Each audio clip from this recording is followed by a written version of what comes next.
In this video I'll be reviewing Hasbro's Plasma Series Ecto-1 as featured in this year's up-and-coming movie, if all goes to plan and Sony doesn't postpone it again, the much-anticipated Ghostbusters Afterlife. And judging by the box art, I think this could be the most accurate toy version of this vehicle released to date. And remember folks, this is just a toy and not a high-end collector's piece, so let's just dive straight in and see what we've got.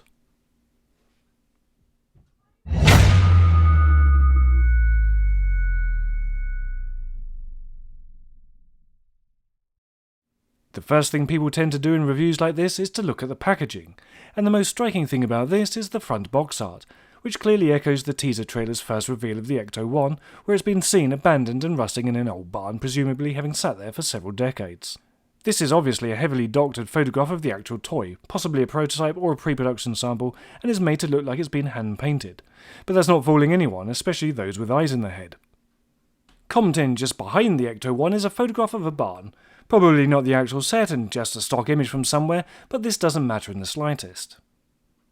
Down here is a label telling us that this toy is scaled at 1:18. I hate to break it to you, but that's probably not true at all, and I'll come back to that later on and explain why. In various places across the packaging, we have this brown grid texture going on, and I'll hedge my bets that this is supposed to represent the Ghostbusters jumpsuits, which I think is a lovely touch.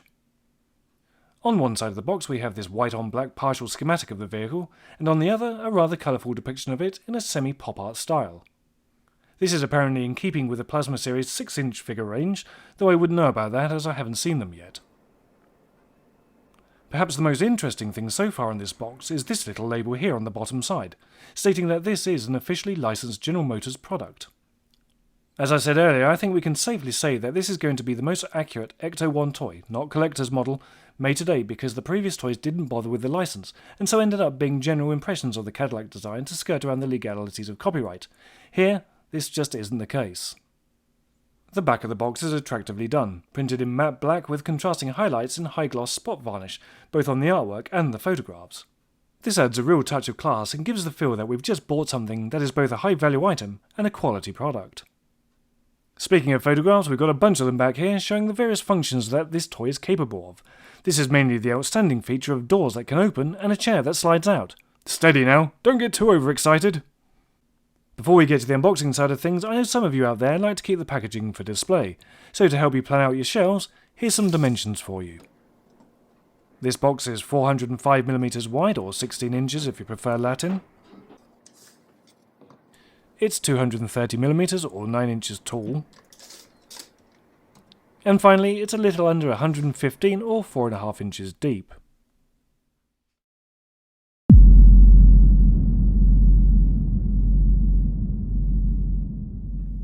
Right, before I open this little beauty, I'm rather hoping that the front end of this doesn't look like the promo shots where it looks like it's been set on fire.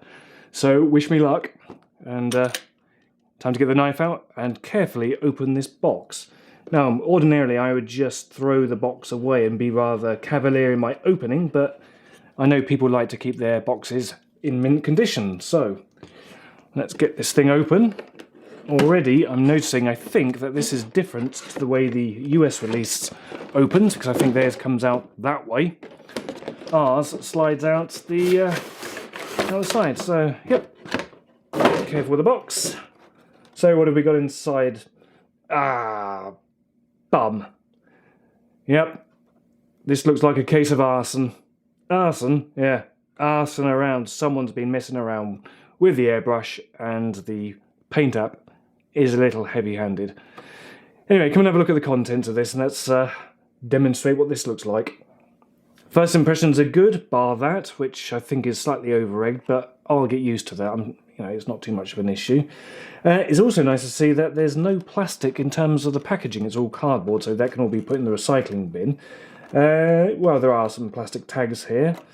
Clearly, this is all intact. There's no damage that I can see, which is also good. In packaging like this, you are sometimes prone to getting a few things damaged here and there. There is a bit of assembly required on this, so the roof rack and all that. So the roof rack and all the details are sort of tucked around in here. There's clearly no instructions, so I think I'm going to have to try and work that out, how it goes together, but I'm sure I can use the box art if I get stuck. Anyway, let's go and take this out. So, skizzors. Boink. Boink. Boink. There's the roof rack. I'll show you that in a minute. What else is holding this in place? Get that out. Can't even get to it. Right, I think that's pretty much everything. No, there's one on the front.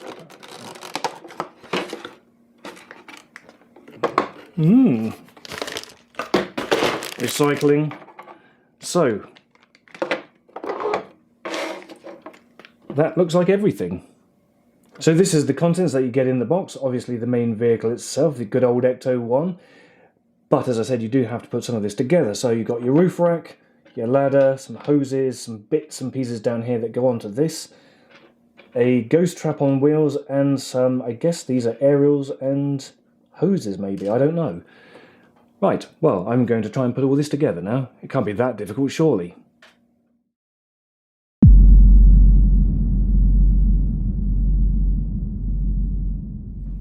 Where to start?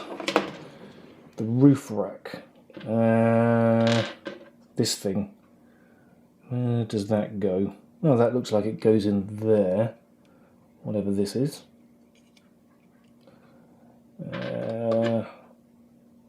That thing, I'm not sure what that is either. But that looks like it goes in there. Does it go that way around? Oh, I guess it does. Well, it certainly goes that way around now. Now that can slot onto there. Oh, this is horrendously difficult. The ladder. Where does that go? Oh, that goes on here, I think. Does that go on here? Yes, it does. So, yeah, that slots in rather nicely. Very easy as well. Now, I know these hoses go on here as well. So, kunk. Nope. That just popped out. Yep, those go in there, and these fiddly ones go somewhere in here. Okay. That's in. Now these things, where on earth does that go? That sort of looks like it goes up there somewhere. Am I right with that? Does that go there, or does it go somewhere else? Nope. Ah, no. That's come out.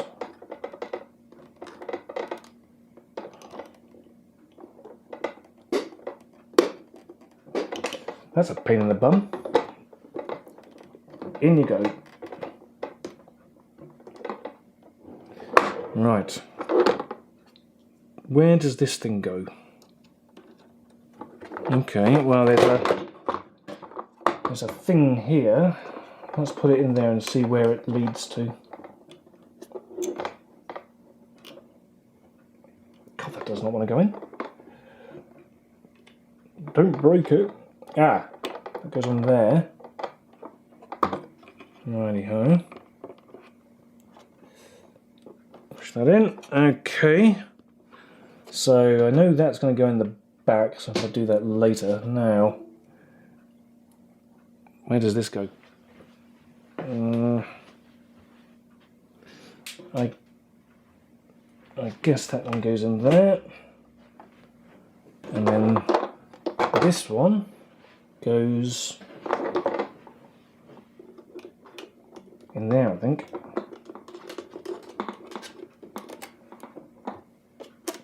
Like that. Oh. And it falls out. No.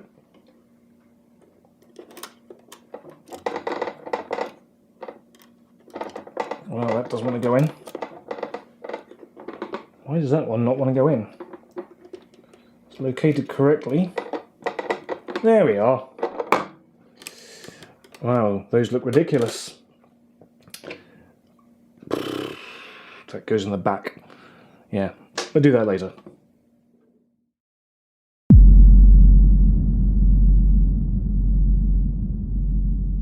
Over on the box it says that this is a 1/18 scale replica.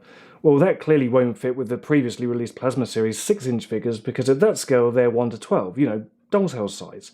So a 1:12 scale Ecto-1 would be about this big. I once caught a fish this big. And that's clearly not the case here.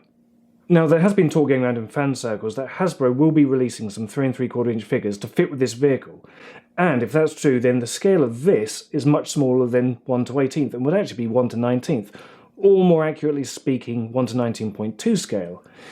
In case you don't know, all figure scales are based on the 6-foot rule. 6 foot is 183 centimeters or 72 inches.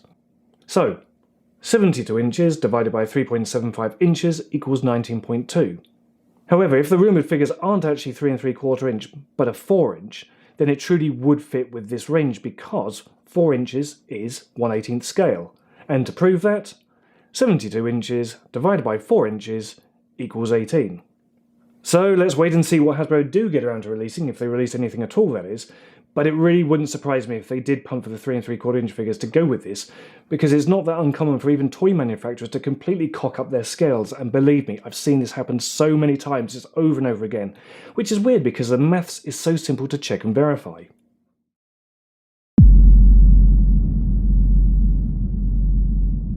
While we wait for Hasbro to make up their mind whether they're going to release figures or not, here's some of my son's Doctor Who and Star Wars figures in the 3 3/4 inch range, to demonstrate what it would sort of look like.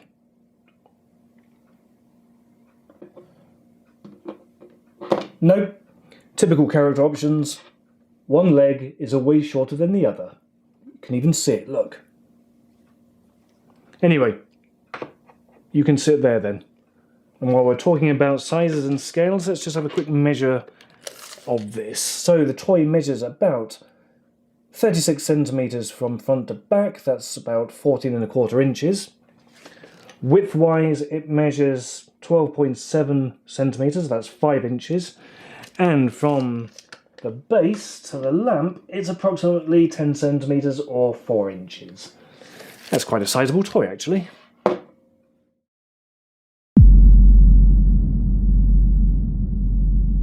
Well, when it comes to features, the first and most obvious thing to look at, what with this being a toy and all that, is how well does it roll, because kids across the land are going to want to know whether they can zoom this across their living room carpet or not. Here, it seems to roll quite well, but let's go and give it a field test and see how it really works.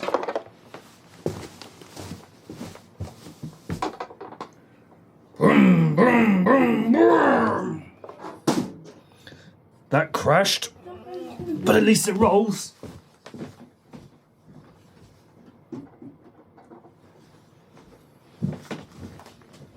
As you can see, the wheels are fixed, so there's absolutely no steering on this thing whatsoever, but I don't think that detracts from it at all. The tyres are made of a hard rubber, possibly vinyl, so that should give the toy a bit of traction on all surfaces and won't rattle the vehicle apart, as this would if they were made of hard plastic.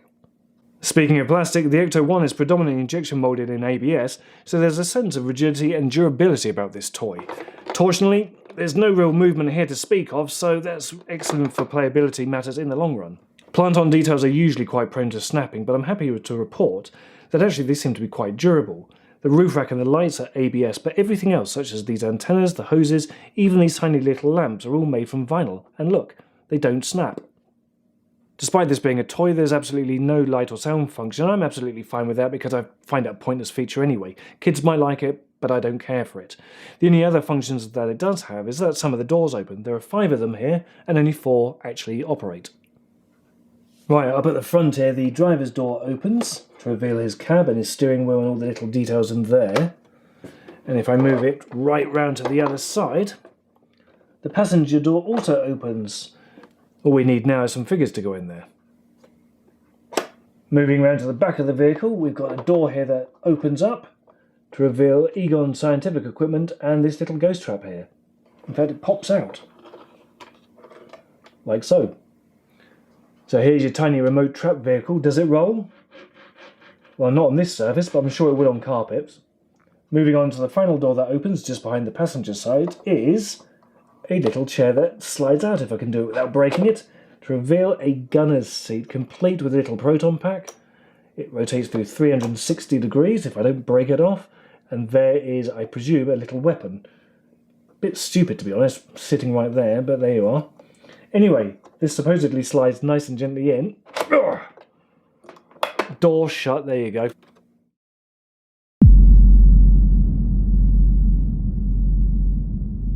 So what are my final thoughts about details, accuracy and the paint job? Well, overall, I think this is perhaps the most accurate toy that I've ever seen. I'm not talking about models, I'm talking about toys. I have never seen one look as gorgeous as this. The lines are crisp and clean. All the details are clearly there. There's the roof rack, the lights, all the little add-on details. They are absolutely perfect for a toy. I like the fact that the door's open. I really don't care about the fact there's no lights and sounds. Around the back here, there's some lovely touches here with some translucent red tail lights. Looking at the front end, this is clearly the business end, and it really is the bee's knees. The sculpt of the headlights and the grille are absolutely spot on. Even the GM Cadillac badge is present, which it has never been on any of the other toy cars. Neither of these little vents, I don't think, and they're a fantastic little touch. But what does let it down is this really hideous weathering job. It's meant to be filth, but it does look like it's been burnt, and the rust here really makes no sense and doesn't really look like rust to me. What is a bit stupid is that this whole front is meant to be covered in rust, but look at the license plate, absolutely spotless, and those things are made of metal. I've already said that this thing is really rather accurate, however there are a couple of details, and it's specifically in this area, that I really don't like, and it is to do with the doors. In particular, this. Look at this, the top of the door is actually missing. It's still up in the roof, and that really does annoy me because this is something that Hasbro could have kept on here. The other part is over here. Same issue, top of the door is missing, but also the bottom of the door. This part here should really be a part of this, and you can see it quite clearly on the filming prop. If you look at this red stripe that goes all the way along here, you'll notice that actually this silver trim piece stops right here, and that's stupid. Really, if you look at the actual filming prop, this trim goes all the way along here, around and then back, and for some reason Hasbro haven't done that, and I can tell you why. They've basically run out of room because the stripe isn't thick enough. Really over here, this should be a lot wider, so if they had put it to the right size, they probably would have been able to make this a little bit thinner, this silver strip, and had it going all the way around. But beyond that, that's absolutely fine. I'm sure this is a little mod that people at home can do if they want to. Hasbro have really gone to town with their rust on this vehicle, trying to get it as screen accurate as possible, and that is extremely commendable. However, it is very slightly let down in the fact it is a bit basic. But then again, this is a toy, so what does it really matter? They've even put on a little Ghostbusters no-ghost symbol here, complete with the cracks. But unfortunately, all the way around this model, this no-ghost logo just looks a bit amateur. I really think it lets the side down, especially with those cracks. It's too prominent. Also, the reds of here and here are too vibrant. If this thing had been sat in the shed for the last 30 years, there's no way it would look like that. Far too bright. But again, if you're a modder, you can always change it. I've removed the back door so we can see inside the vehicle, and yeah, there's some really nice little details here. I really like those. But what lets it down is the paint job. It's so sloppy, it looks amateur. In particular, this rust. I mean, that is just garbage.